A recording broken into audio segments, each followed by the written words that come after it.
సమాజంలో ఉన్న కుళ్ళు పట్ల, వ్యవస్థ పట్ల, మనుషుల పట్ల, వాళ్ళ అకృత్యాల పట్ల, వాళ్ళు చేస్తున్న కార్యక్రమాల మీద ఏమైనా పోరాటం చేస్తున్నాం, ఎదుర్కొంటున్నాం.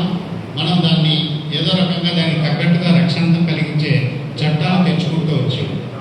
కానీ ఇక్కడ నేను మైనారిటీగా, ముస్లిం మైనారిటీగా మీకు చెప్పాల్సిన విషయం ఉంది.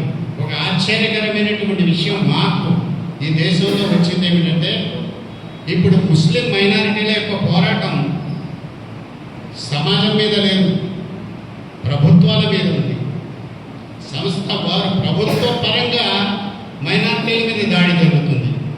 ఇది జరగలేదు ఇంతవరకు దేశంలో. ప్రభుత్వాలు చట్టాలు తీసుకొచ్చి ఎస్సీ, బీసీ, ఎస్టీని అణిచివేసే ప్రయత్నం చేయలేదు. వారికి ఏదో రకమైనటువంటి వెసులుబాటు ఇవ్వాలనే ప్రయత్నాలు, ఆ రకమైన చట్టాలే మనం తెచ్చుకున్నాం ఇంతవరకు.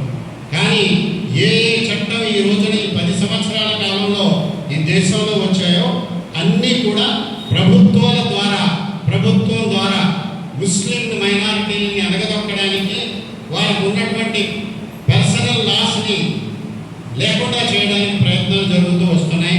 అందులో ఉదాహరణ మీకు తెలుసు, ట్రిపుల్ తలాక్ చట్టం కానీ, బాబ్రీ మసీద్ కూల్చివేత కానీ, ఆ తర్వాత 370 కానీ, ఆ తర్వాత ఈ మధ్యన వచ్చినటువంటి అమెండ్మెంట్ బిల్లు కానీ, యూనిఫామ్ సివిల్ కోడ్, ఇవన్నీ కూడా ప్రభుత్వాలు చేస్తున్నాయి. మేము ఆ పోరాటం ప్రభుత్వాల మీద చేయాల్సిన పరిస్థితి, ప్రభుత్వాలతో పోరాడాల్సిన అవసరం వచ్చింది. చట్టపరంగా చట్టాలు చేస్తూ నిర్మాణాత్మకంగా మా మీద పోరాటం జరుగుతుంది. కాబట్టి మీరందరూ ఆలోచించండి మిత్రులారా. మీకు చాలా అన్యాయం జరుగుతూ, అందరికీ అన్యాయం జరుగుతూ వచ్చింది. మైనారిటీల మీద ఈరోజు జరుగుతున్నది ప్రభుత్వాలు చేస్తున్నటువంటి దాడి. ఏ విషయం మీరు చూసుకున్నా మా పర్సనల్ లాస్లో ఏ రకంగా ఆర్టికల్ 14లో ఈక్వాలిటీ మనకి ఇచ్చారో, ఆర్టికల్ 25, 26, 27లో మనకి ఇచ్చినటువంటి ఏ మతాన్నైనా ఆచరించవచ్చు, స్వీకరించవచ్చు, ప్రబోధించవచ్చు అన్నటువంటి ఏదైతే మనకుందో, ఆర్టికల్ 30 ద్వారా మైనారిటీల ఆస్తుల్ని కాపాడుకోవడానికి ఉన్నటువంటి అడ్మినిస్ట్రేటివ్ పవర్స్ ఏ ఉన్నాయో వాటన్నిటినీ రద్దు చేస్తూ చేసే ప్రభుత్వపరమైనటువంటి చర్యల గురించి ఒక్కసారి ఆలోచించండి. ఈ దాడి సమాజంలో ఎవరో కొంతమంది వెధవలు చేస్తున్నది కాదు, కొంతమంది దుర్మార్గులు చేస్తున్నది కాదు, కొంతమంది ఎవరో డ్రైవర్ని చంపేసి డెలివరీ చేసినట్టు కాదు. అంతకంటే ఘోరం ప్రభుత్వం చేస్తుంది, ప్రభుత్వాలు చేస్తున్నాయి. ఈరోజు అస్సాంలో ఏం జరుగుతుంది? ఈ రకంగా ప్రభుత్వాలే చేస్తున్నాయి. కాబట్టి ప్రభుత్వాలకు వ్యతిరేకంగా పోరాటం చేయాల్సిన దుస్థితి వచ్చింది. ఈ సమయంలో తప్పనిసరిగా ఎస్సీ, ఎస్టీ, మైనారిటీ, బీసీ అందరూ కలిసి ఒకటైనప్పుడు తప్పకుండా మిత్రులందరూ అన్నట్టుగా మనం అందరం 80% ఉన్నాం.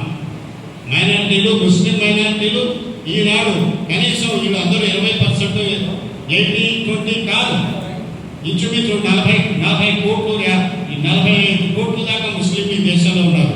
పేర్లు మార్చుకొని ముస్లింలు చాలా మంది ఉన్నారు. కాబట్టి నేను కోరేది ఏమిటంటే, మనం ఐకమత్యంగా అందరం కలిసి పోరాడాల్సినటువంటి సమయం వచ్చింది.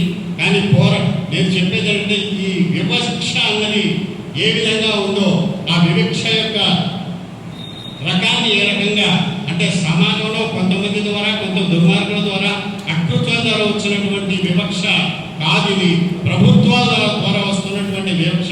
దీని మీద పోరాడాలంటే మనందరం కూడా ఐకమత్యం కావాలి. మనమందరం కలిసినప్పుడు తప్పకుండా మన విజయం సాధిస్తాం. రాబోయే కాలంలో మంచి రోజుల కోసం ప్రయత్నం చేద్దాం, మనందరం కలిసి పోరాటం చేద్దాం. మా వంతుగా మా మైనారిటీస్ అందరూ కూడా పూర్తిగా మద్దతు ప్రకటిస్తూ ఏ రకమైనటువంటి సహాయ సహకారాలు ఎప్పటి అవసరం వచ్చినప్పటికీ కూడా మేము ఉంటామని చెప్పి తెలియజేస్తూ సెలవు తీసుకుంటున్నాను. ధన్యవాదాలు.